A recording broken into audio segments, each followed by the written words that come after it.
Assalamualaikum everyone and welcome to Alt World Capital. I hope आप सब खैरियत से होंगे. Let me start by introducing myself. मेरा नाम जैन बिन आमिर है. मैं एक सर्टिफाइड फाइनेंशियल मार्केट एनालिस्ट तो नहीं हूँ, लेकिन मेरी सर्टिफिकेशंस करंटली इन प्रोग्रेस हैं. मैं पिछले 5 साल से फाइनेंशियल मार्केट्स के अंदर एक्टिवली इन्वॉल्व हूँ और साथ में एक्सप्लोर कर रहा हूँ, डाइवर्सिफाई कर रहा हूँ across different domains from crypto currency to stock markets, real estate और कमोडिटीज. इन मार्केट्स में रहते हुए अल्हम्दुलिल्लाह I have learned and grown a lot over time. और डेटा के थ्रू और अल्लाह के करम से I have been able to identify multiple market tops and bottoms across different markets and its cycles, sometimes even before they even played out. मैं अपना thesis basically analysis, data visuals, patterns और market की structure reading की base पे बनाता हूँ. और of course not every call is a perfect one. कुछ साइडवेज चली जाती हैं ड्यू टू इकोनॉमिक और geopolitical uncertainties which are a part of this business, but अल्हम्दुलिल्लाह most have been spot on which have resulted in fair amount of gains. Important note, ये एक financial advice नहीं है. ये सिर्फ मेरा पर्सनल एनालिसिस और ऑब्जर्वेशन है जिससे मैं ओपनली आप सबके साथ शेयर कर रहा हूँ. So without wasting any time, let's dive into my latest market thesis, which I call the reverse market crash. um, इस थीसिस में तीन चीजों को अनपैक करूंगा मैं. एक है करंट मार्केट साइकिल्स और उनका बिहेवियर. सेकंड है कॉन्ट्रडिक्टरी टाइम्स और इस कॉन्ट्रडिक्शन के टाइम पे मार्केट्स ऊपर कैसे जा रही हैं और क्यों जा रही हैं. जहां इनको एक स्लो मूविंग होना चाहिए वहां ये रैपिड एक्सपेंशन और न्यू ऑल टाइम हाइज क्यों बना रही हैं. और थर्ड है कि आगे पॉसिबल इनकी ट्रेजेक्टरीज क्या हो सकती हैं. इस थीसिस पे मैं अराउंड 2022 से काम कर रहा हूँ और जब से इंटरेस्ट रेट बढ़ना शुरू हुए थे और तमाम फाइनेंशियल मार्केट्स एक टर्बुलेंट स्टेज में आ गई थी, चाहे वो पाकिस्तानी मार्केट हो या दुनिया की कोई भी मुल्क, real estate, stock market, crypto, commodities, जितनी भी मेजर फाइनेंशियल मार्केट्स हैं, सब में एक डाउन ट्रेंड हमने देखा.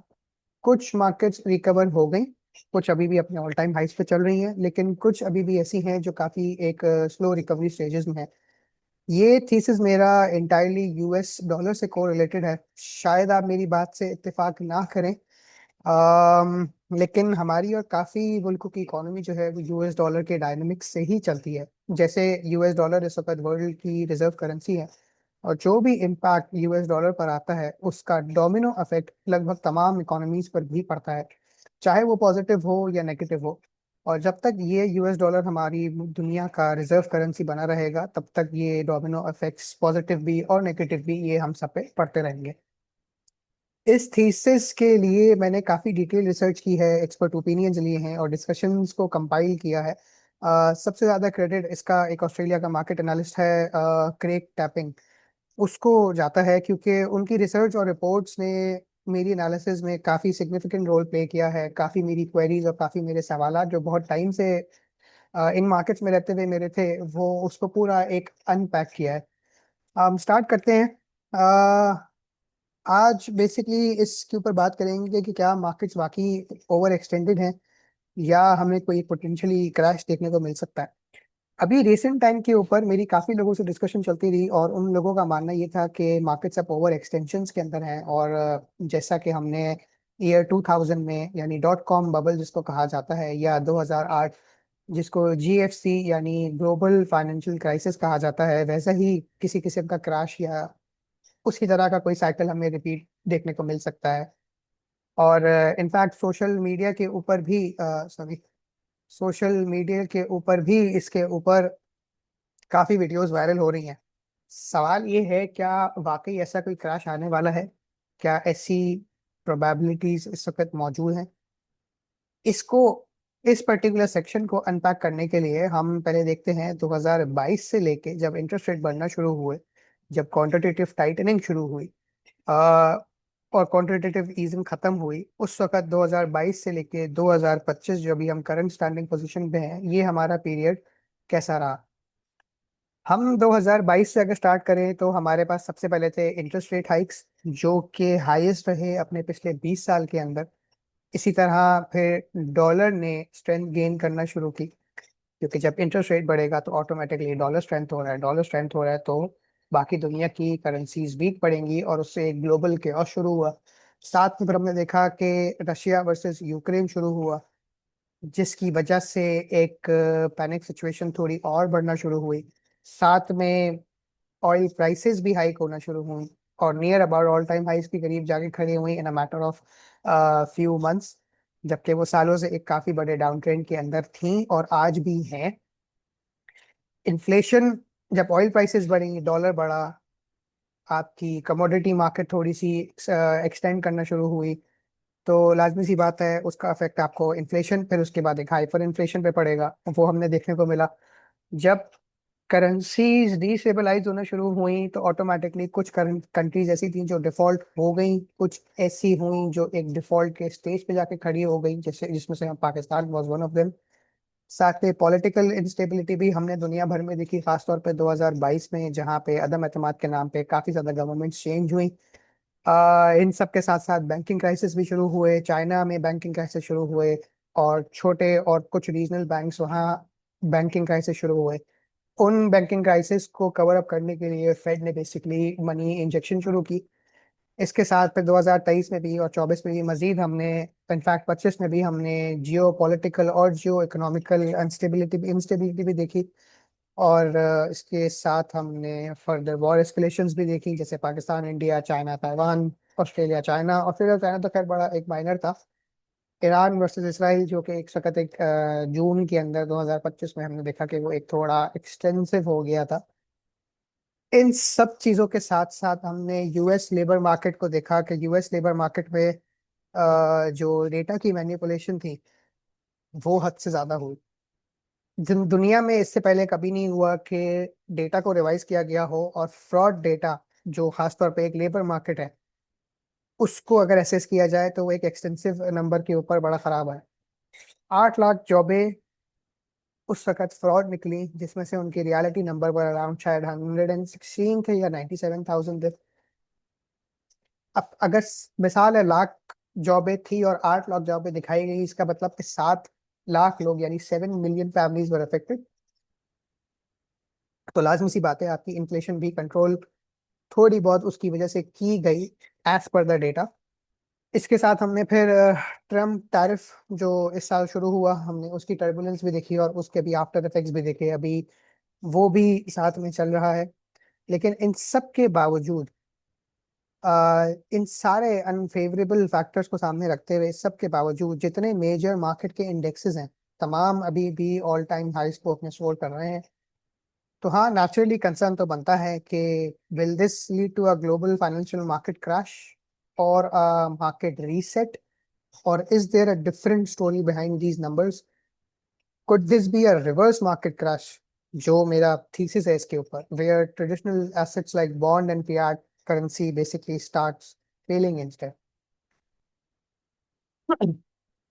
इसमें सबसे पहले हम एक टोन को सेट करते हैं, जहां हम करंट वैल्यूएशंस और मार्केट की रियलिटीज को सामने देखेंगे based on the latest data. Currently जो स्टॉक मार्केट की वैल्यूएशंस हैं, those are absolutely absurd right now. Market capital is soaring to all time highs. अगर हम यहाँ देखें तो अराउंड 217% लगभग। और ये कैपिटल बेसिकली अगेंस्ट है जीडीपी के, और ये अभी तक का सबसे हाईएस्ट लेवल चल रहा है। ये है हमारे पास डॉट कॉम बबल ईयर 2000, जो कि 150% था, जहाँ पे एक एक्सटेंशन थी। ये स्टैंडर्ड डेविएशन है, ये एक बेसिकली बफेट इंडिकेटर कहलाता है, जिसकी थ्योरी ये है कि जिस टाइम के ऊपर ये आपकी बीच वाली जो लाइन है, ये आपकी एवरेज है। If the markets are currently standing at these particular points, ये एक बेस्ट बाइंग जोन है, क्योंकि stocks and everything are undervalued. Standard deviation 1 के ऊपर है तो इसका मतलब है कि थोड़ी सी ओवर वैल्यूड है, और स्टैंडर्ड डेविएशन 2 के ऊपर है तो इसका मतलब है कि दीज आर ओवरबॉट। तो 2000 डॉट कॉम बबल के बाद हमने एक क्रैश देखा, देन उसकी रिकवरी थी, देन हमने फिर उसके बाद वापस एक सर्टेन क्रैश देखा जो 2008 था। एंड आफ्टर दैट ये पूरा उसके बाद ये जो सेकंड लेग हाई है, जो second time two standard deviation को टच कर रहा है, दैट इज 2021, जो आफ्टर कोविड था। हमने कोविड के बाद भी एक क्रैश देखा, and now we are currently back above 2021 level on the basically market value to GDP। वो इस वक्त करेंटली अपने हाईएस्ट लेवल पे है। और ये सेकंड इमेज मेरी राइट के ऊपर ये है बेसिकली पीई रेशियोज यानी price to earning ratios. Price to earning ratios के ऊपर अगर मैं आऊं तो जो कुछ बड़ी कंपनीज हैं वो अपने इस वक्त हिस्टोरिकल हाइस पे हैं। जैसे न्यूज में आप एनवीडिया के बारे में देख रहे होंगे। इनफैक्ट उसका मार्केट कैप आज अराउंड $5 ट्रिलियन के करीब टच किया है। अपार्ट फ्रॉम एनवीडिया बाकी कंपनीज को तो अगर देखें तो पहली नज़र में तो ये हाई प्राइसेस की सेंस नहीं बनती, लेकिन ये वैल्यूएशन कंपनी अर्निंग्स की वजह से जस्टिफाई हो रही है। ऑन दी अदर हैंड काफी सेक्टर्स अभी भी अंडर परफॉर्म कर रहे हैं even though indexes all time highs पे हैं।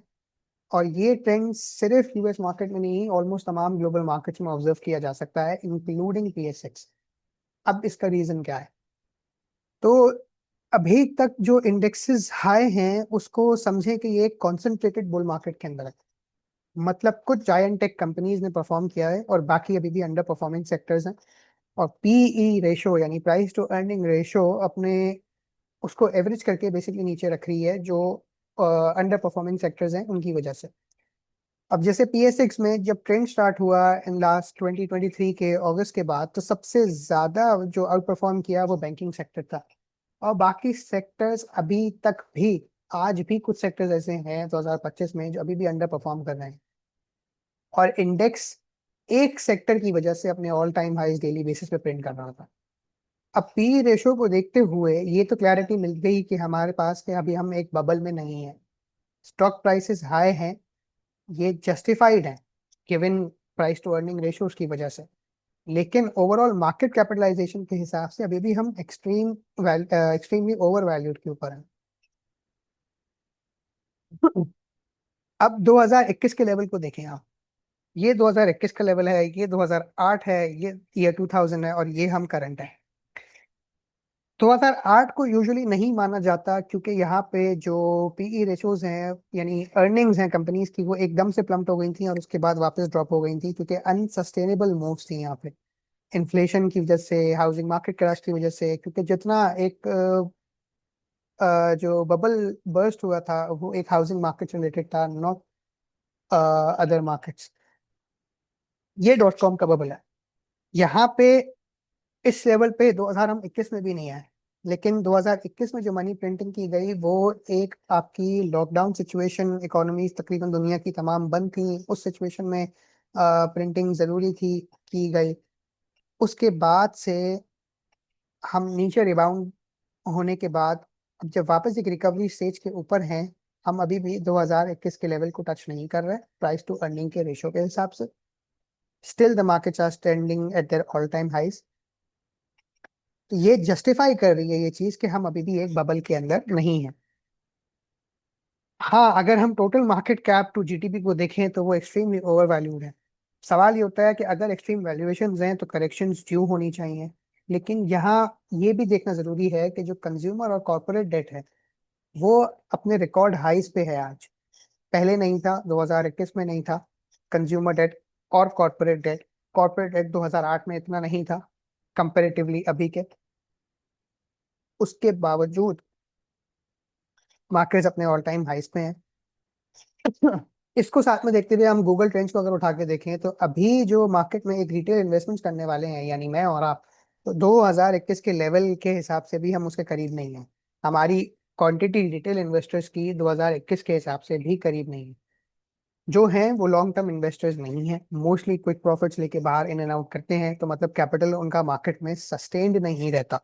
जब अगर वो कोई फंस भी जाता है तो वो लॉन्ग टर्म होल्डिंग के नाम पे उसको छोड़ देता है। और जैसे ही उसकी वो ब्रेक इवन होती है प्राइसेस या मिनिमम लॉसेस के साथ वो करके बाहर आ जाता है। इसका मतलब ये है कि उसका कैपिटल तो मार्केट में सस्टेन्ड ही नहीं है। साथ ही इन्फ्लेशन ने इकोनॉमिक्स को बेसिकली पूरा वीक कर दिया है, कंज्यूमर ऑलरेडी डेट में है और स्पेंडिंग कम है, तो फिर मार्केट्स परफॉर्म कर कैसे रही? स्पेशली क्वांटिटेटिव टाइटनिंग के एनवायरनमेंट में सबसे बड़ा बुनियादी सवाल ये है। और इसका आसान जवाब ये है कि markets are basically propped up by liquidity from governments deficit spending. इसको मैं अगली एक दो स्लाइड्स के अंदर डिस्कस करूंगा। सेकेंडली मार्केट्स में यूजुअली एक फेथ होता है कि फेड आएगा और वो रेस्क्यू कर लेगा मनी सप्लाई करके। ये प्रोसेस हम पिछले कुछ सालों में भी देखते आ रहे हैं। और अभी भी कुछ ऐसा ही सिनेरियो चल रहा है सिंस जनवरी 2023। अब अगर मार्केट्स जो है वो लिक्विडिटी पे रिस्पॉन्ड करती हैं, तो फिर क्वांटिटेटिव एनवायरनमेंट में जहां इंटरेस्ट रेट भी हाई हैं, तो ऐसा क्या हुआ है कि मार्केट्स अभी भी परफॉर्म कर रही हैं? जो सवाल अभी हमारा पिछला था वो आज भी इंटैक्ट है और उसका जवाब हमें इसमें मिल जाएगा। अब इस चार्ट को देखें। ये जो ब्लैक लाइन जा रही है ये बेसिकली गोल्ड है। ब्लू लाइन बेसिकली आपकी एक्विटीज है यानी स्टॉक मार्केट्स है। नीचे आपका ये ग्लोबल लिक्विडिटी इंडेक्स है और इसके नीचे आपका ये इंटरेस्ट रेट है।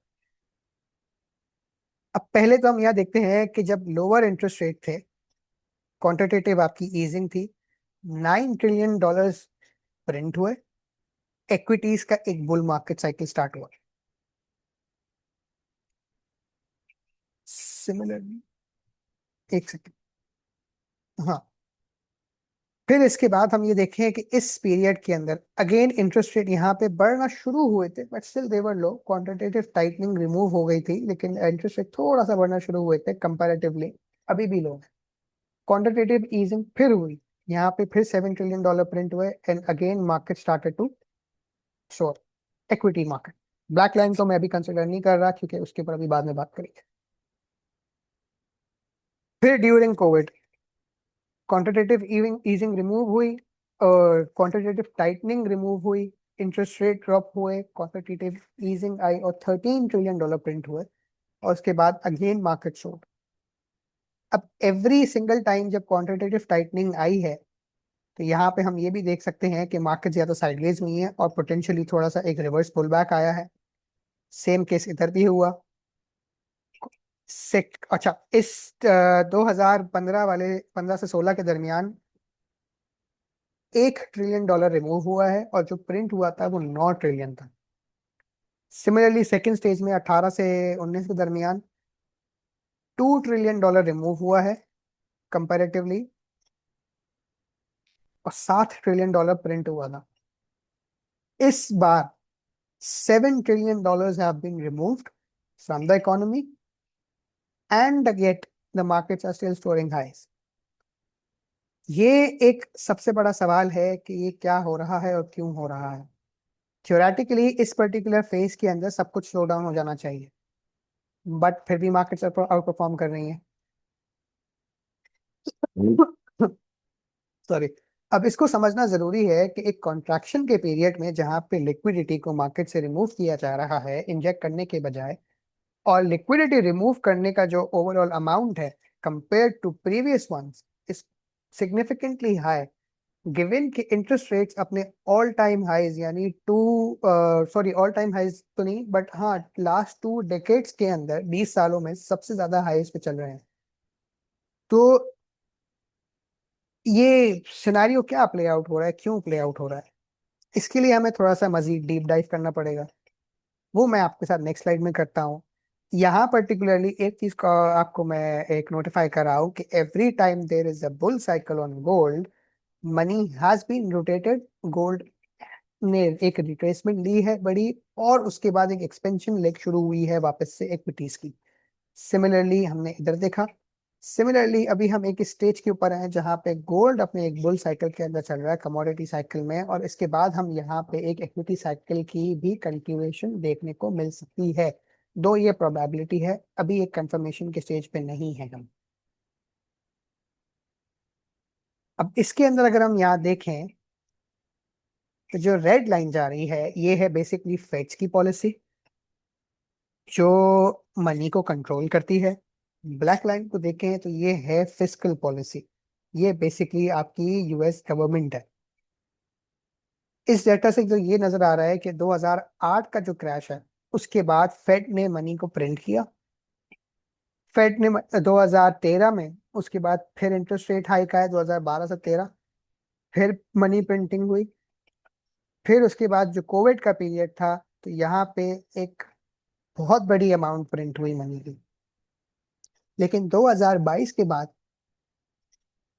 जो स्टीपर आई है, जिसमें लिक्विडिटी मार्केट से रिमूव हुई है, इकोनॉमी से रिमूव हुई है कंपेरेटिवली टू प्रीवियस साइकिल्स, इधर भी इस जगह भी, लेकिन 2022 के बाद हम देखते हैं कि 2.3 ट्रिलियन डॉलर का डिक्लाइन हुआ। मतलब ये 2.3 ट्रिलियन मार्केट से बाहर निकाले गए। टोटल जो बाहर इकोनॉमी से निकाले गए that was about like 7 trillion dollar, जो अभी हमने पिछली स्लाइड में देखा। उस 7 ट्रिलियन में से 2.3 ट्रिलियन डॉलर मार्केट्स में से जो है बाहर निकाले गए। तो थियोरेटिकली जब 2.3 ट्रिलियन डॉलर्स की एग्रेसिवली एक मार्केट से रिमूविंग हुई है तो मार्केट्स को तो अंडर परफॉर्म करना चाहिए। अच्छा, ये जो बेसिक फेड पॉलिसी है ये सिर्फ फेड का डेटा है, इसमें सेंट्रल बैंक्स इंक्लूड नहीं है। और इस पीरियड के अंदर जो 2022 के बाद से शुरू हुआ है, इसमें हमने छोटे छोटे बैंकिंग क्राइसिस देखे, जिसमें फेड ने फिर अगेन मनी इंजेक्ट करके उनको बचाया। सिमिलरली बैंक्स जो है वो मर्जर्स के अंदर गए कुछ, और दीगर इस तरह की चीजें हुई ताकि एक बैंकिंग सेक्टर को बरकरार रखें। सवाल ये है कि जब फेड ने 2.3 ट्रिलियन डॉलर मार्केट से बाहर निकाले तो मार्केट पे इफेक्ट क्यों नहीं हुआ? इसका भी आंसर इसी डेटा के अंदर मौजूद है। ये जो 5.1 ट्रिलियन डॉलर है ये बेसिकली गवर्नमेंट की ओवर स्पेंडिंग है। मतलब जो 2.3 ट्रिलियन डॉलर फेड ने रिमूव किए उसका डबल रिप्लेस किया कर दिया गया by government spending, by government deficit spending, sorry, deficit spending की थी। इन अदर वर्ड्स गवर्नमेंट ने 5.1 ट्रिलियन डॉलर ज्यादा स्पेंड किया then what they collected in taxes and income. तो ये स्पेंडिंग मनी की कहाँ से आई है? डेफिसिट में चलते हुए। टेक्निकली इसको भी मनी प्रिंटिंग ही कह सकते हैं। जब फेड डिमांड को स्लो डाउन कर रही थी और इन्फ्लेशन कंट्रोल कर रही थी तो US government simultaneously 5.1 trillion dollar print कर रही थी। ये डिफरेंस ने फेड के एक्शन को कंप्लीटली नेगेट कर दिया। और हिस्टोरिकली देखा गया है कि जब भी फेड की मॉनेटरी पॉलिसी और फिस्कल पॉलिसी बेसिकली नॉर्मली एक दूसरे को कॉम्प्लीमेंट करते आए, एक दूसरे से इंटैक्ट रखते हैं, लेकिन अभी इसका उल्टा हो रहा है। और इस उलट होने की रीजन से सबसे ज्यादा जो इफेक्ट पड़ा है वो यूएस डेट को सबसे ज्यादा पड़ा है, और वो 38 ट्रिलियन डॉलर तक पहुंच गया, और ये भी एक काफी अलार्मिंग सिचुएशन है।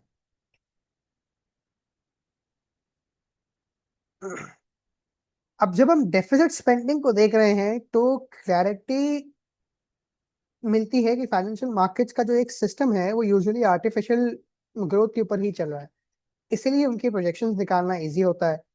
पास में तो यही सुना है कि ये हवाई चलती है, हवाई काम है ये। और अगर हवाई है तो इनकी प्रोजेक्शंस निकालना इतना आसान नहीं होता, और ये डेटा के साथ करस्पॉन्ड भी नहीं करती। खैर, तो बेसिकली गवर्नमेंट डेफिसिट स्पेंडिंग की मनी फ्लो को मेंटेन करती है। जो इन्फ्लेशन है वो कॉर्पोरेट अर्निंग्स को बूस्ट करती है, क्योंकि कंपनीज अपनी प्रोजेक्शंस की बेसिस पे इन्वेंट्रीज का हिसाब रखती हैं। इसी वजह से अर्निंग्स रिपोर्ट भी इन्फ्लेटेड आती हैं, यानी एक अच्छी रिपोर्ट्स देखने को मिलती हैं at the time of inflation and uncertainty, क्योंकि कंपनीज को ऑटोमेटिकली मार्जिन भी मिल जाते हैं। बैंक्स और लार्ज इंस्टीट्यूशंस ये मार्केट साइकिल्स को बेसिकली इंजीनियर करते हैं, मार्केट्स में लिक्विडिटी को ऐड करते हैं, स्पेशली इन बूम पीरियड्स जहाँ पे हमें बड़ी रैलीज देखने को मिलती हैं। और जब बस्ट पीरियड होता है उसके बाद ये तमाम जितनी इंस्टीट्यूशंस हैं और बैंक्स हैं ये एसेट्स को बाय करके होल्ड रखती हैं और एक तरह से स्टोरेज कर लेती हैं, स्टोर कर लेती हैं। एट द सेम टाइम उसी टाइम के ऊपर वहीं आम आवाम बढ़ती हुई महंगाई की वजह से काफी चीजों के अंदर स्ट्रगल कर रही होती है। और सबसे ज्यादा इसका फायदा होता है वेल्दी क्लास को, क्योंकि वो भी उस टाइम पे बैंक्स के साथ अपनी एसेट्स को बाय करते हैं, स्टोर करते हैं, और एक पब्लिक पार्टिसिपेशन फेज का वेट करते हैं जहाँ पे वो उसको सेल करें। जैसे टेक्निकली अभी हम अगर देखें तो एक गोल्ड का पीरियड है या पीएस6 का पीरियड है, दो ये रैलीज अभी ओवर नहीं हुई हैं, there are still extensive growth left. But जब ये नीचे थी उस टाइम के ऊपर कोई बात नहीं कर रहा था। आई रिमेम्बर 2023 में मैं लोगों को बोल बोल के थक गया कि 38,000 से 42,000 का इंडेक्स आपका घूम रहा है, ये सस्टेनेबल नहीं है। इसने मार्केट को एक बेस लेवल के ऊपर आके सस्टेन कर लिया है, and the next leg up would be much much much higher as per the cyclic event. और हमने वो देखा कि 38,000 से आज वो 1,70,000 टच कर दिया है उसने with in about 2 years. 2 years के अंदर 4x आपकी इंडेक्स का ग्रो करना। एट द सेम टाइम आज से उसी 2 साल पहले हम एक आपका डिफॉल्ट स्टेज के ऊपर खड़े हुए थे। खैर, अब इस पिक्चर को देखें। ये है 2024 से 2025 का डेटा यूएस का। इसमें गवर्नमेंट इनफ्लोस को देखें, ये अराउंड 327 बिलियन है, जिसमें individual income taxes 168 billion, social insurance around 122 billion, corporate income tax 13 billion, excise tax, custom duties, miscellaneous, estate and gifts. ये टोटल तकरीबन आता है जो इनकी इनकम है, दैट्स अबाउट 327 बिलियन। और इनके आउटफ्लोज जो हैं वो अराउंड 584 बिलियन के हैं। अब 584 के outflows, income generated is about 327, तो $257 बिलियन का डेफिसिट तो वैसे ही मौजूद है। जब 257 बिलियन का डेफिसिट वैसे ही मौजूद है तो इसका मतलब है कि 3.8 ट्रिलियन डॉलर्स पर एनम, ये इतना बड़ा डेफिसिट है, तो ये कहीं ना कहीं से तो पूरा हुआ है। तो क्या ये virtually 3.8 trillion dollar money printing नहीं हुई? अब फेडरल डेट टू जीडीपी की रेशो को देखें। ये एक आर्टिकल है बेसिकली जो 18 महीने पहले आया था, अर्ली 2024 आई बिलीव सो। उस टाइम इस आर्टिकल के अकॉर्डिंगली यूएस का जो डेट टू जीडीपी रेशियो है that was standing around like 97.8%। और उस टाइम की प्रोजेक्शंस के हिसाब से बाय ईयर 2035 यानी 11 सालों में हम 118.5% को टच कर सकते हैं। अब ये करंट सिनेरियो है आज का। आज का debt to GDP ratio standing about 120.65%। 18 महीने में ऐसा क्या हुआ है कि जो हमने 11 सालों में सफर करना था, डेट टू जीडीपी का रेशो, वो हम 18 महीने के अंदर कर गए। इसका क्या मतलब है? क्या ये इंडिकेट नहीं करता कि US government already over spending कर रही है, जो थियोरेटिकली 11 सालों में स्पेंड करना चाहिए था? क्या ये एक अलार्मिंग एंड कंसर्निंग सिचुएशन नहीं है? इसको आगे अनफोल्ड करने के लिए यूएस बॉन्ड मार्केट्स की तरफ हमें थोड़ा सा एक्सप्लोर करना पड़ेगा कि वहां पे क्या होता आया है। रीजन बीइंग कि जो यूएस डेट है, जो बॉन्ड मार्केट है, that basically bonds basically absorb the US debts. उसको एक्सप्लोर करने के लिए आगे हम मजीद इसके ऊपर नेक्स्ट वीडियो में बात करेंगे। आई थिंक आज के लिए इतना काफ़ी है। uh, इस चीज़ को वापस भले देखें, थोड़ा सा समझें, कोई क्वेश्चंस हो तो उसके ऊपर डिस्कशन करते हैं। अभी इसमें काफ़ी चीज़ें हैं जो अनफोल्ड करनी है। इसको नेक्स्ट वीडियो में इंशाल्लाह एक्सप्लोर करते हैं। तब तक के लिए अपना ख्याल रखें। Thank you. अल्लाह हाफिज़।